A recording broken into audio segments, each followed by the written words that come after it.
call you? Wash West, Bad Lights, Westmoreland, since you have more lights than cats. And so Just Wash is fine. Ok, Wash. Hai avuto una vita veramente molto avventurosa, un rapporto particolare con la religione, poi il giapponese in Giappone, il Fukuoka, New York dal basso, poi Los Angeles, cominciando con Bruce, cinema porno gay e documentari, anche l'attore. How do your past life influence your career? So I grew up in the north of England in a town that was quite boring, and I always dreamed of like life could be an adventure, like more interesting. So in my adult life, whenever I've had a chance to do something unusual or different, I have taken that route. In my early days I love to travel, and any opportunity to do, like, life will sometimes offer you these opportunities but you often refuse them because it's too risky. I would always try and say, hey, let's find out what's going on. The reason why I graduated towards filmmaking is because film conveys that kind of adventure. Every time you do a film, you're entering into another world. You're entering into, like, to meet people who are in a certain section of life that you might never come into contact with ordinarily. The film before Still Alice was called Last of Robin Hood, and it was about Errol Flynn, so I got to know everything about Errol Flynn and met people who were obsessed with Errol Flynn. The film before that was called Quinceañera, and it was about a young Latina girl in Los Angeles, so I got to, really know a lot of people in the Latino community in that city. And for Still Alice, I got to know many people in the world of Alzheimer's and the Alzheimer's community. So each film for me provides an opportunity for which I'm very grateful to find out more about life.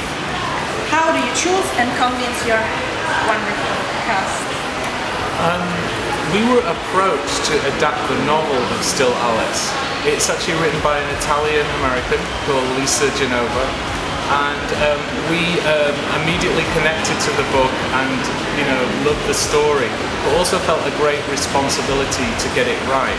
And when you have a drama like this, we didn't want it to be melodramatic, we wanted it to be honest and truthful, so we had to get the best actors in those roles.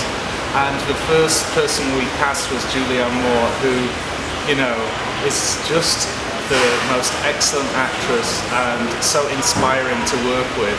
And she set a high bar. I feel it attracted other very good quality actors like Alec Baldwin, Kristen Stewart, Kate Bosworth, Hunter Parrish, and from them we made up the family, and they really connected to the script and connected to each other to form like a real on-screen family. In qualche modo hai toccato il tema della malattia con Pedro, stimolando il dibattito pubblico sul problema dell'AIDS. Su MTV Bill Clinton ha introdotto il documentario, quindi ritorniamo sul tema della malattia, però questa volta mentale. Tu in qualche modo hai particolare interesse sul raccontare le storie di malattie. Both back in the late 80s were AIDS activists. We saw, as gay men, we saw what that disease was doing to our community, and also the way in which society handled it, and that you had to fight. You had to fight to get the medications approved faster. You had to fight to alter people's perceptions of that disease. I feel now this time has come for Alzheimer's.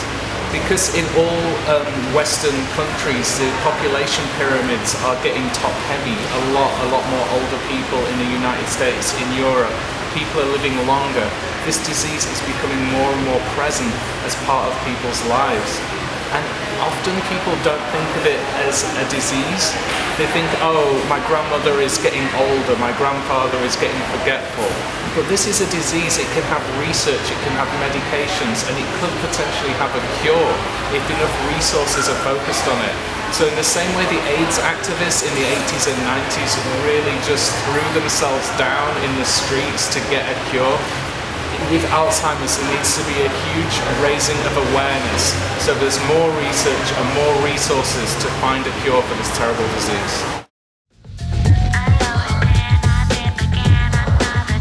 Can I ask you a question?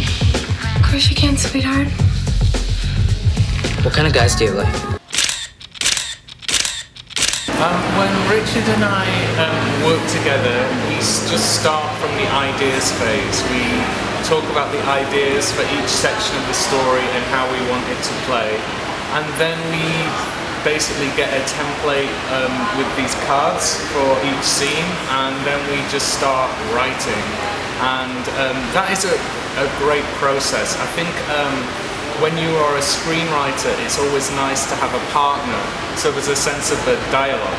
If you look at a lot of movies, a lot of are written by teams, like pairs of people, whereas in the world of novels, it's usually written by an individual.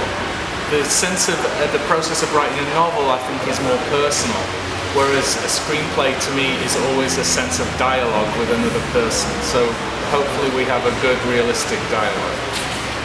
Do you think Julian will run for a leading role at the Oscars? Well, there's been a lot of talk in the press about Julianne being nominated for an Oscar. Of course, this would be wonderful.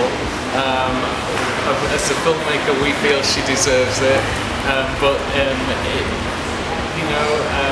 whatever happens, all the talk about the Oscar will help focus attention on the film and on this issue. So it's all good.